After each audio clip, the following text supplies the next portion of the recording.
Hey, SCMB family, Luke here with you. Like many of you guys, I was watching Premier Mo's address a week and a half ago about his Reopen Saskatchewan plan, and I was quite interested to hear what he had to say, particularly in regards to what it would look like for the church to reopen in the months ahead.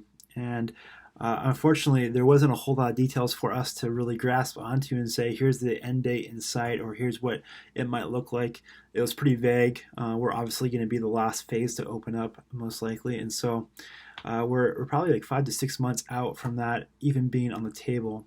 And so the reality for many of us is we're now left wondering, now what? We were maybe planning on this being a lot shorter of a season, and it's becoming a lot longer of a season. So the question is, in this COVID season that we're in, for the next 5 to 6 months, how can we make disciples, all right, and live on mission? Two big questions. Hopefully, you guys have thought through these as a leadership team or as a pastoral team in regards to your context. For some of you guys, nothing's changed at all, right? You're just continuing plugging on. You got your stuff that you're doing. Good on you. Others of us, we're trying to reprocess, what does this look like to make disciples with this new method of being online. So a couple ideas for you guys when it comes to discipleship. Maybe this will spur on some thinking or give you some ideas to implement. But the first would be online Zoom groups. If you don't do small groups already, this would be a big encouragement I have for you, is to start looking at creating some smaller groups of online communities that you guys can connect with. Number one, pray together. Number two, just have relationship. Relationship's so important in this time of social isolation. Most people are deeply hungry for it. And so what we've talked about with our small group leaders is just, stepping back on content and focusing deeper on relationships. Checking in with people. How are you doing? What's been your biggest struggle this week? How's homeschooling going? How's work at home with kids going? How's your marriage going? Those type of questions, just to see where people are at and to encourage and pray for them. So highly encourage you, if you have small groups already, check in with your leaders, see how they're doing at leading small groups via Zoom or whatever online vehicle you're using, and just see, how can we as a church continue to engage with our people to encourage them in this season? That'd be my first encouragement for you. The second one would be maybe you use Sunday school before or after your service on Sundays to disciple your people, or maybe you have discipleship classes. At the campus, we have discipleship classes that we teach throughout the year, and we've been forced to bring those classes online. And so if you haven't done so already, I'd encourage you to think about what theological content or teaching that you do throughout the week, that what could you bring online?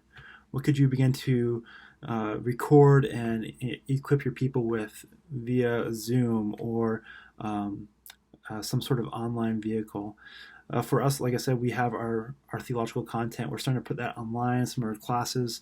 We've made them shorter just because of people's attention spans, looking at screens and all that jazz, but encouraging that. Finally, prayer Zoom calls. I've talked to a number of our SKMB pastors, and they said they've been really surprised with the engagement when it comes to just prayer meetings on Zoom. People are engaging in them, they're enjoying them, and they're spending time praying together. And so that's a major part of discipleship that I just encourage you as a church to tap into and begin having weekly or bi-weekly prayer meetings, having your people come and maybe doing a little teaching on prayer, and then inviting them to pray for different needs or issues that they're facing. So that's some discipleship resources. What about mission? Mission, we're pretty limited in what we can be doing. There's a couple key things. I'd encourage your people again.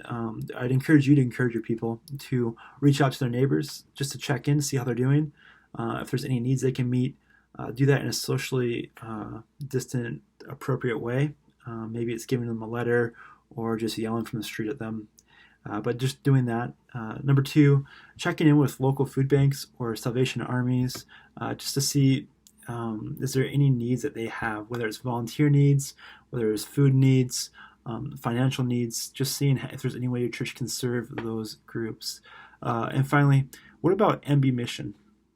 When we're thinking about COVID, we often think about, our towns, our cities, our M's, but what about a bigger scope? I'm looking at, what about our MB brothers and sisters across the globe?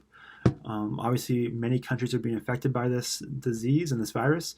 And so how can we help our brothers and sisters that are in countries that don't have the same social infrastructure to deal with a virus like this. What needs do they have? How can we as a church begin to support them and pray for them and care for them? So I'd encourage you to reach out to MB Mission, see if there's anything that they would have for you or for your church that you can come alongside them and walk with them in this season. So finally, just personally for you guys, man, this season has been incredibly stressful on us as leaders and pastors. We've had to adapt overnight, and that takes emotionally, mentally, spiritual, just power, and it drains us doing that. And so, listen, like, just take care of yourself.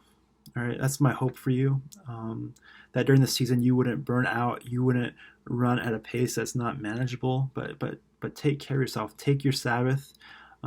Go for good walks. Get outside. Enjoy your family, and make sure you're looking after your emotional and spiritual state. All right. If you guys need anything, again, Phil and I are always here for you. I'd love to connect and talk about anything that you're facing or you might need. Anyways, hope you're all doing well. Praying for you guys, and we'll talk to you there.